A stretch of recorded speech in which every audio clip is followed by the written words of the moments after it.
It's NHL Draft Day, and we are looking at the latest mock drafts, the recent 7th overall picks, and making some predictions for the Bruins' big night.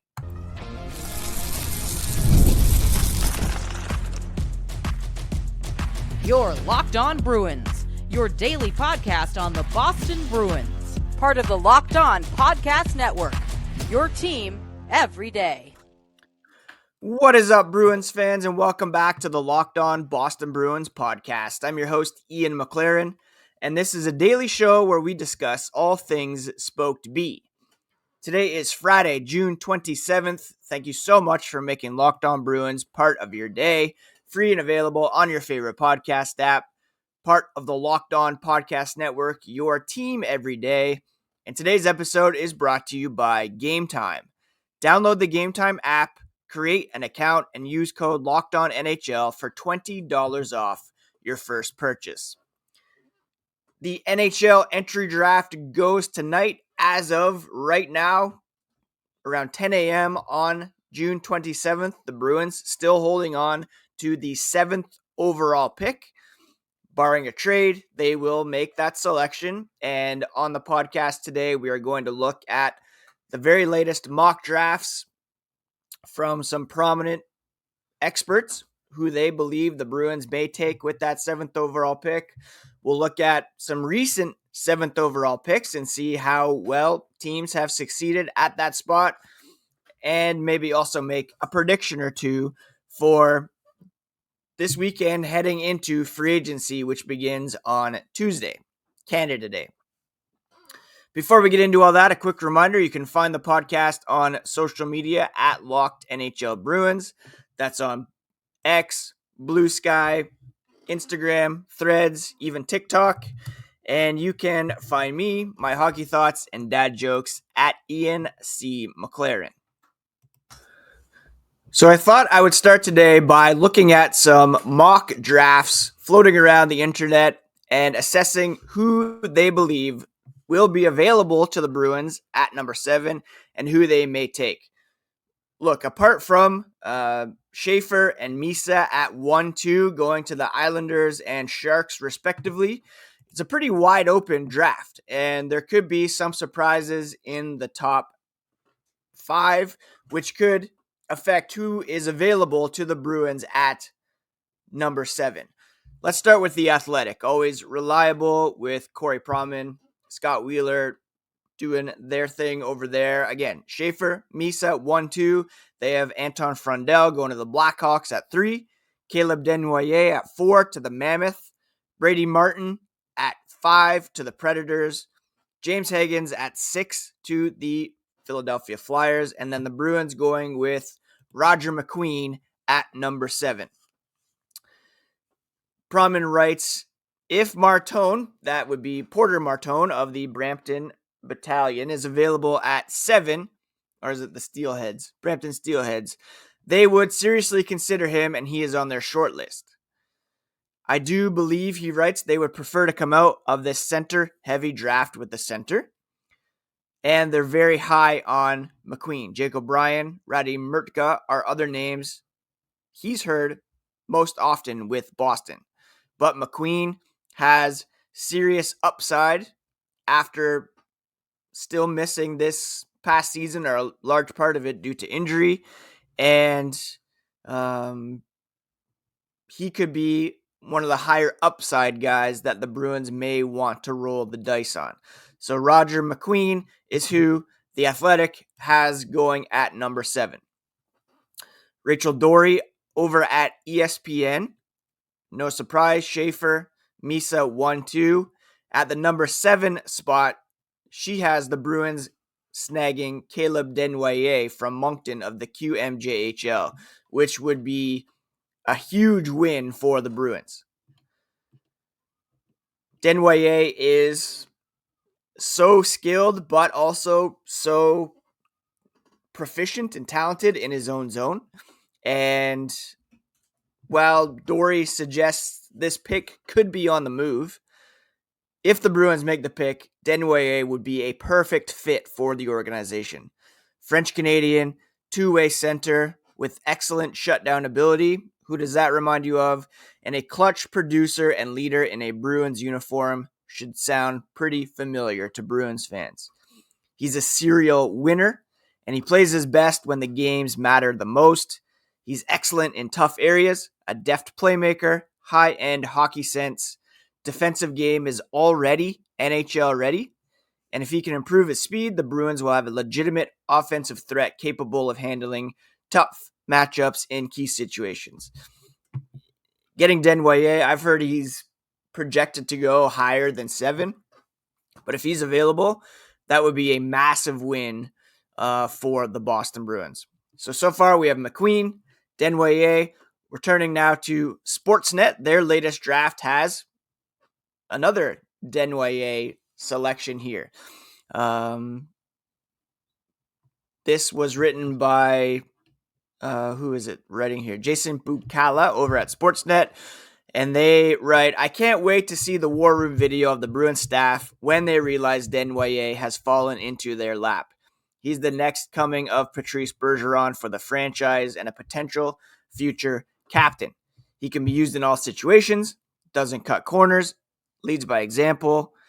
He had 35 goals, 49 assists in the regular season and was named QMJHL Playoff MVP after contributing 9 goals, 21 assists in 19 games. Sportsnet had him ranked second in their personal year-end overall rankings. He's the kind of prospect you build around due to his skill and character.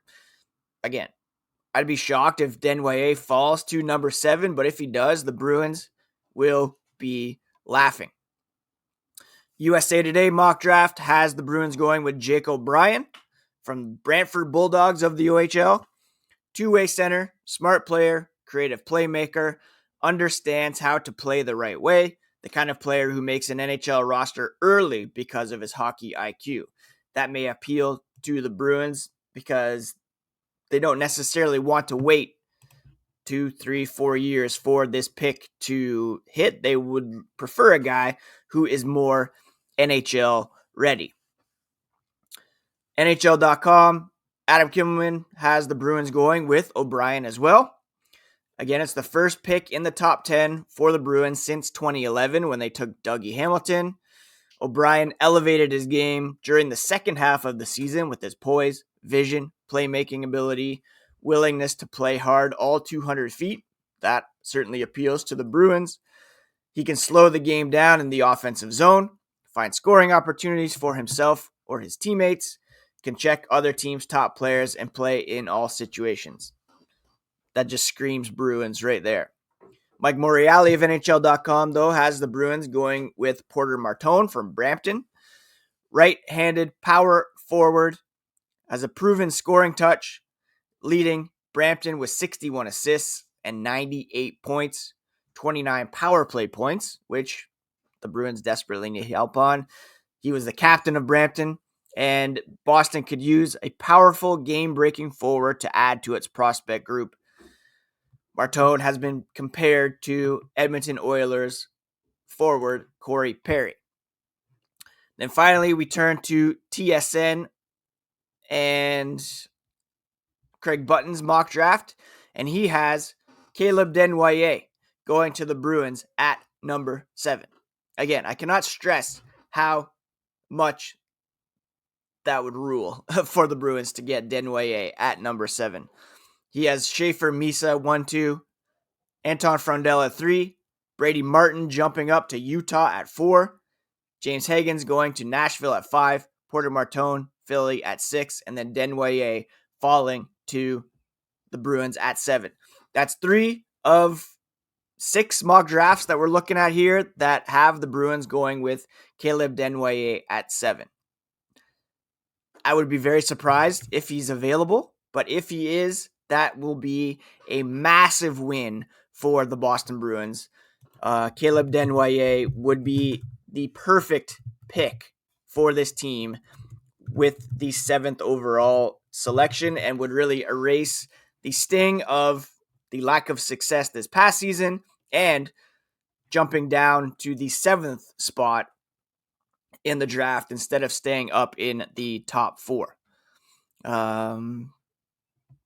So yeah, that's who the Bruins, according to these mock drafts, are likely to get, and that would be huge. But there's so much that could happen in terms of trades, movement in the top four.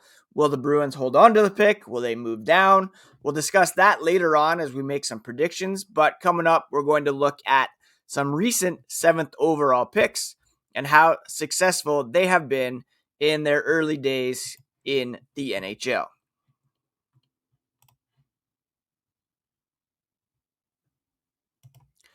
Have you ever decided at the last minute to head to a ball game with friends or family?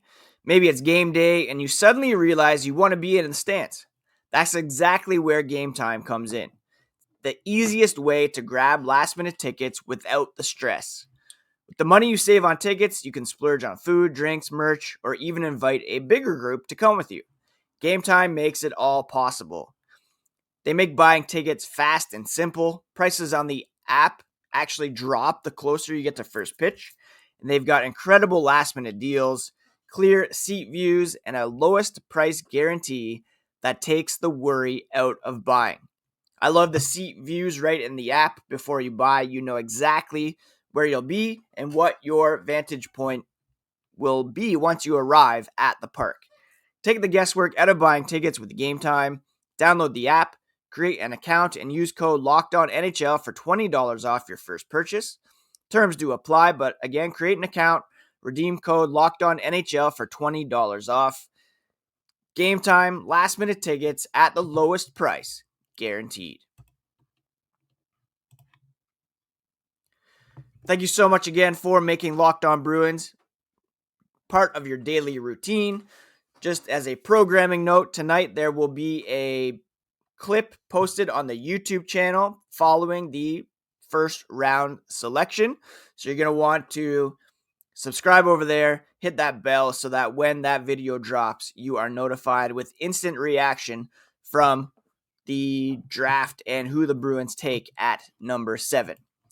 Now, when it comes to the 7th overall pick, there's been some pretty good successes there over the last, let's say, 10 years or so. That's what we're going to look at.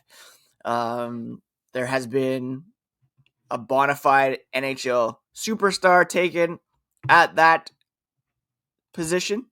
There's been maybe one bust. And let's just start at the 2015 NHL entry draft, which was the first in Don Sweeney's tenure as general manager of the Boston Bruins. We all know it was kind of a lost draft year with Jacob Zboril, Jake DeBrusk, Zach Senyshyn, no longer with the organization.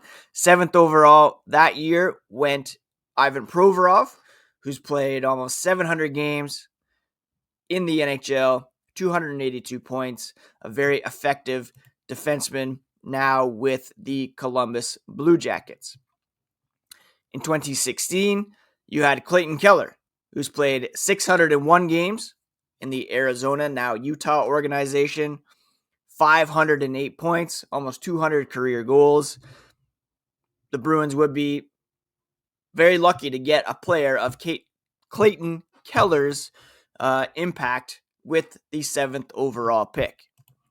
In 2018, this is where you get the elite player at the 7th overall pick. Vancouver was fortunate enough to get Quinn Hughes 7th overall. And Quinn Hughes, of course, brother of Jack and Luke in the New Jersey Devils organization, has emerged as one of the best defensemen in the NHL. He was nominated for the Calder Trophy in 2020. He's won a Norris Trophy already as the NHL's best defenseman and is right up there with Cale Makar, Adam Fox, Rasmus Dahlin as the top young defenseman in the NHL. The Bruins not likely to look for a defenseman. If they could get a player of that impact, then that would be amazing. Now, Vancouver was helped that year by some interesting picks ahead there. Jesperi Kotkaniemi went 3rd overall, followed by Brady Tkachuk, good pick, Barrett Hayton, so far for Arizona/Utah. Philip Zadina went 6th, and then you had Quinn Hughes going 7th. Imagine if Detroit had taken Quinn Hughes instead of Philip Zadina at that spot. In 2019, you had the Buffalo Sabres taking Dylan Cousins, now a member of the Ottawa Senators, 362 games, 213 points so far in his career, which ranks 4th in that group behind Jack Hughes, Matt Boldy, and Cole Caulfield. So a very nice pick for the then Sabres, but they've since traded him to Ottawa for Josh Norris, which is an interesting decision. 2020, you have a so-so pick. New Jersey Devils went with Alexander Holtz, who's now with the Vegas Golden Knights organization. 53 games last season. He only had 4 goals, 8 assists, 23 goals, 23 assists in 163 games so far. Not necessarily a bust, but probably would have preferred to go with somebody else with that pick. Seth Jarvis went 13th overall. Even New Jersey took Dawson Mercer, 18th. Anton Lundell, JJ Peterka, who was just traded. These were all guys taken ahead of Holtz. Kind of a miss there for the New Jersey Devils. 2021, you had the San Jose Sharks snagging William Eklund with the 7th overall pick. He's played 174 games, 110 points, which puts him 6th or tied for 6th in that class with Dylan Guenther of the Arizona Coyotes, who went 2 selections behind him. Wyatt Johnston is the leading scorer from that draft. He went 23rd overall, which, a couple selections behind Boston's Fabian Lysell, who only has 3 points in 12 career games. Refer back to my conversation with Andy Brickley the other day, who said this coming training camp, probably Lysell's last shot to make a good impression, because time is running out on his development. So, William Eklund, 174 games, 110 points. Still a bit of a work in progress, but trending upwards with 58 points in 77 games this past season. That would be fantastic in your 3rd season in the NHL. Kick it up to 2022. 7th overall was Kevin Korchinski. He played 92 games so far for the Chicago Blackhawks, but his development was interrupted a little bit. He played a full season with Chicago, but then was sent back to the AHL in his 2nd season. So a bit of stalled development there. Maybe they would have benefited from taking Pavel Mintyukov, Connor Geekie. Still pretty early in a lot of these guys' developments. We're kind of getting into that territory where, who knows what some of these guys will be. Marco Kasper was taken 8th. He's looking pretty good right now. Jury's still out on this draft. Overall, the 2022 NHL entry draft, the Bruins didn't have a pick until 54, and that's when they were able to scoop up Matt Poitras, which is turning out to be a decent-looking pick. 2023, 7th overall, you had Matvei Michkov going to the Philadelphia Flyers. That, of course, is a massive win for them. He played 80 games as a rookie this past season, 63 points, already looking like a phenom. And you can't tell me that Montreal, Arizona, maybe rethinking things, although Montreal does have Ivan Demidov, but they went with David Reinbacher. Arizona went with Dmitry Simashev. Maybe some question marks about those decisions now, as Michkov looks like a burgeoning superstar. In 2024, the Ottawa Senators went with Carter Yakchuk, a very talented defenseman who put up 49 points in 56 games. A bit of a regressive season for him. He had 71 points in 66 games the year before. But, of course, it's super early on this one, and it's going to take a while for that draft to shake out. Only a handful of players have played NHL games. Macklin Celebrini, of course, 63 points in 70 games as a rookie. So you see there kind of a mixed bag when it comes to the 7th overall pick in recent history. You have a bona fide superstar in Quinn Hughes. You have some question marks. Alexander Holtz in 20. Did I miss the 2017 draft? I guess so. This was a bit of a bust. Elias Anderson, taken by the New York Rangers. He only played 110 NHL games, 17 points. You probably would have rather gone with Casey Middlestat, who's now a Bruin, or Nick Suzuki, a whole bunch of players who have had better seasons or better success from that draft. Not sure why I skipped that one, but that's a huge bust right there.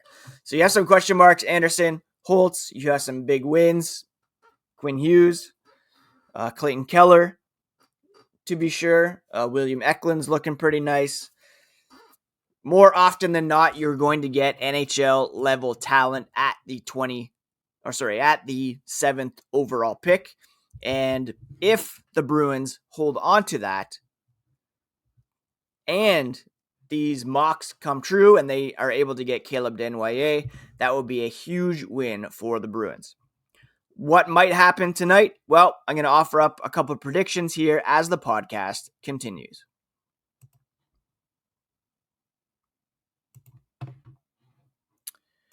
Do you ever wish that managing your money felt a bit easier? With Monarch Money, it can. Whether you're growing your savings or planning a big purchase, Monarch puts you in the driver's seat. It's like having your own personal CFO, giving you full visibility and control over your finances. Monarch Money is more than a budgeting app. It's a complete financial command center. Track all your accounts, investments, and spending in one place. So in addition to managing your money, you're also building wealth. Take control of your finances with Monarch Money. Use code LOCKEDONNHL at Monarch Money for 50% off your first year. If you've ever looked at your spending and been surprised by how fast it adds up, Monarch Money is the app for you. That's monarchmoney.com, code LOCKEDONNHL for half off your first year. All right, by all accounts, the Bruins are considering all options ahead of tonight's draft. They could bundle 7th overall with another asset to move up, although general manager Don Sweeney has noted the price to do this is usually pretty high. They could stick to number 7 and land an important piece, or they potentially trade it down. And there's rumors that they could maybe pair up with Montreal, trade the 7th pick for their 2 picks later on in the first round, or take a look at trading with the New York Islanders in exchange for maybe Noah Dobson or JG Pajot. There's a lot of moving parts here when it comes to the Boston Bruins. I hope, kind of pray that the Bruins just make this pick, because it was a very down year, and this pick is actually cooking up a lot of interest among the fan base. It would be great if they could just make this pick, hopefully for a guy like Caleb Denoyer, and then you're able to kind of show the fans that this was not worth it, but that you're making the most of it by trying to improve for the future. The Bruins do need a top 6 center. They need help on the right side of the defense. They need speed and skill on the wings. Like, there's so many ways this Bruins need to improve. But hopefully they just take the number 7 overall pick, make that selection, and then address these other things via trade and or free agency. If a player like Caleb Denoyer is available at number 7, you do not trade that pick for more immediate help like J.G. Pageau. He's often compared to Patrice Bergeron, Jonathan Toews, the most complete player in the draft, potentially with a well-rounded skill set, reliable 200-foot game, and ability in any situation. He is just an elite player, two-way player, and could be able to help the Bruins sooner than later. He's ideal for NHL teams seeking stability down the middle. And again, he could even go in the top 5. For teams like the Bruins, whose pipeline lacks depth at center, he could address a clear organizational need. His combination of leadership, compete, offensive upside makes him a high floor, medium high ceiling pick. Now, it's possible that James Hagens could be available as well. If he is, you're laughing at number 7. Hagens consistently shows top-tier ice sense and an ability to create offense with precise passing, known for quickness, strong edge work, ability to escape pressure, and often compared to dynamic center like Jack Hughes, who was drafted first overall. He's firmly in the top 5 to top 10 range. I know the New York Islanders are jonesing to add him to the mix as a local boy. Some media in Boston have even suggested that Hagens sliding to number 7 would be a best case scenario for the Bruins. His high-end playmaking, two-way responsibility, clutch ability make him a perfect fit for a team seeking a high-end center. He loves Boston. He plays in Boston College, right in the middle of the city, and it could be a match made in heaven there. Hagens could go anywhere. Scott Wheeler, in his mock draft, I forgot to mention his. I only looked at Corey Pronman's earlier, but in Scott Wheeler's final mock draft, he indeed had Hagens going to Boston at number 7. And he writes, everyone he's talked to in the last week seems to think it'll be Jake O'Brien, Brady Martin, or James Hagens that don't get past the Bruins or Flyers at 6 and 7. One of the top 8 guys has to go outside the top 7. So he's heard the Bruins have looked into moving up. Interesting that the Flyers and Bruins seem to like the same 3 guys and pick back-to-back. Hagens makes so much sense for the Bruins as the high-end piece to build around if he's there. If the Bruins, this is what I'm predicting, or what I'm hoping anyways. There's so much kind of uncertainty past Schaefer and Misa at 1-2. So it would not make sense for the Bruins to trade that pick until they know who is available at the very least. If James Hagens or Caleb Denoyer is on the table, you just make that pick. If both of those guys are off the table, do you settle for Jake O'Brien or Brady Martin or Porter Martone and kind of go with, the next best available player, or do you trade for more immediate help? Please just make the pick and get that help in free agency with more NHL-ready talent. I want to see the Bruins draft and develop the best available player, something that hasn't happened in quite some time, and that this team desperately needs, and the fans need, to see that it's actually possible for Don Sweeney to make this kind of pick and for it to hit. So right after the 7th overall pick is made, I will be jumping on to record a clip that will be posted on the YouTube channel. So please do subscribe. I'll probably wait until Monday or Sunday to do a full draft recap episode because the second round, the Bruins have a bunch of picks in the later rounds of the draft, so we get a full picture there. There could be trades, whatever. If there's big breaking news with regards to the Bruins, I'll be sure to record a short, post it on YouTube, Reels, TikTok. So if anything big happens, you can be sure that I will be all over it. Thank you so much for the kind words this week with regards to the Andy Brickley episode. To those who are so kind in the comments, I really do appreciate it. Check out the Locked On NHL podcast next. You can get league-wide look from our local experts heading into the draft. It's all part of the Locked On Podcast Network, your favorite team every single day. Please do take care of yourselves, friends. Take care of each other. And we'll talk to you here again on the next episode of Locked On Boston Bruins.